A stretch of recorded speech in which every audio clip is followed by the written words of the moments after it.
کہانی اس جگہ کی ہے جہاں سے لوگوں کا واپس آنا ناممکن ہے۔ دنیا کا سب سے پراسرار حصہ جسے ہم کہتے ہیں برمودا ٹرائنگل، وہ جگہ جو جہاز اور پلینز کو نکلنے میں دیر نہیں لگاتی، جہاں ایک پائلٹ کا سروائیول خود ایک چمتکار بن گیا، لیکن یہ چمتکار کتنی سچائیاں چھپا کر لایا تھا۔ برمودا ٹرائنگل ایک ایسا علاقہ ہے جو 500,000 اسکوائر میل تک پھیلا ہوا ہے۔ یہ اٹلانٹک اوشن کا سب سے خطرناک حصہ ہے۔ اس جہاں کے بیچ سمندر کی گہرائیاں 9,000 فٹ تک جاتی ہیں، جہاں سے واپس آنا ادبھت بات ہے۔ کیپٹن زین ایک وہ نام جو دنیا کا پہلا اور آخری پائلٹ تھا جو برمودا ٹرائنگل سے واپس لوٹ آیا، مگر یہ سفر آسان نہیں تھا۔ اس سفر میں کچھ ایسا ہوا تھا جو ہر کسی کے لیے ایک سوال ہے۔ کیپٹن زین نے بتایا 14 دسمبر 2015 کا دن تھا۔ سب کچھ نارمل تھا۔ مایامی سے پورٹو ریکو جا رہا تھا، مگر اچانک میری دنیا پلٹ گئی۔ اچانک سب کچھ عجیب ہو گیا۔ اسکائی گرین ہو گیا، سمندر کا رنگ بدل گیا، سب انسٹرومنٹس فیل کر گئے، کمپاس سپن ہو رہا تھا اور ہماری ہیڈنگ غلط تھی۔ کیپٹن زین نے چلانا شروع کیا، mayday mayday, control, do you copy? We have lost control, all systems down.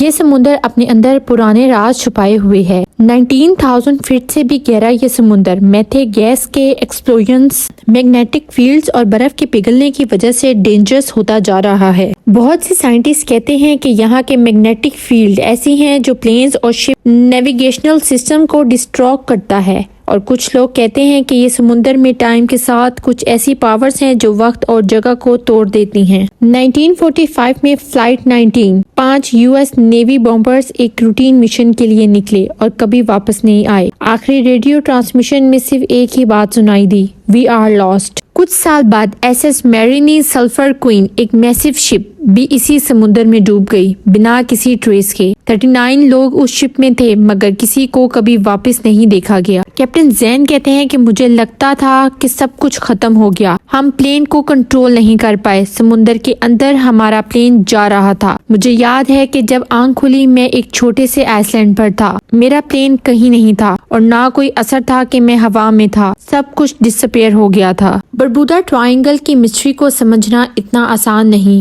یہاں کا سمندر اتنا گہرا ہے کہ اس کے نیچے میتھین ہائیڈریٹ ایرپشنز ہوتی ہیں جو شپ کو پل بھر میں ڈبا سکتی ہیں۔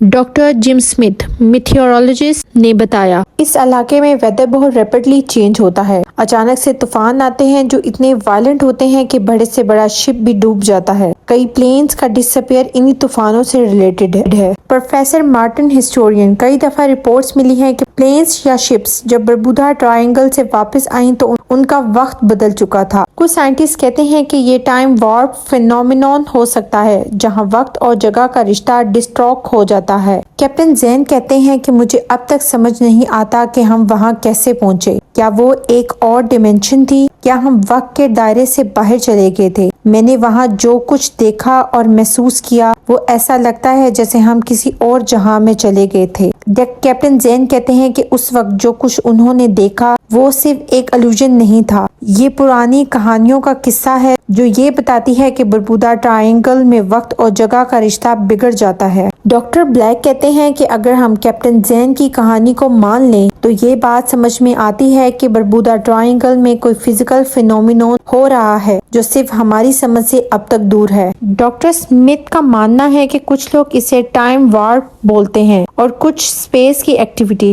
لیکن جو بھی ہے ایک بات پکی ہے، برمودا ٹرائنگل میں جو ہوتا ہے وہ ہمارے نارمل فزیکل رولز کو چیلنج کرتا ہے۔ کیپٹن زین کہتے ہیں، مجھے آج تک سمجھ نہیں آیا کہ کیا سچ تھا اور کیا خواب، کیا میں نے صرف موت کا سامنا کیا تھا یا کچھ اور، پر ایک بات میں ضرور کہہ سکتا ہوں، جو میں نے دیکھا وہ اس دنیا کا نہیں تھا۔ برمودا ٹرائنگل ایک ایسی جگہ ہے جو آج بھی اپنے اندر کئی راز چھپائے ہوئے ہے، کئی تھیوریز ہیں، مگر سچائی اب تک کسی کے ہاتھ نہیں لگی۔ کیپٹن زین ایک زندہ مثال ہے کہ اس پراسرار علاقے میں کچھ ایسا ہے جو سمجھ سے باہر ہے، مگر یہ سوال اب بھی باقی ہے، کیا یہ صرف ایک کوئنسیڈنس ہے یا کوئی اور طاقت کام کر رہی ہے؟ یہ راز اب تک حل نہیں ہوا اور شاید کبھی ہوگا بھی نہیں۔ ویڈیو پسند آئی ہو تو اس چینل کو سبسکرائب کریں، ویڈیو کو لائک کریں اور کمنٹ میں اپنی رائے ضرور دیں۔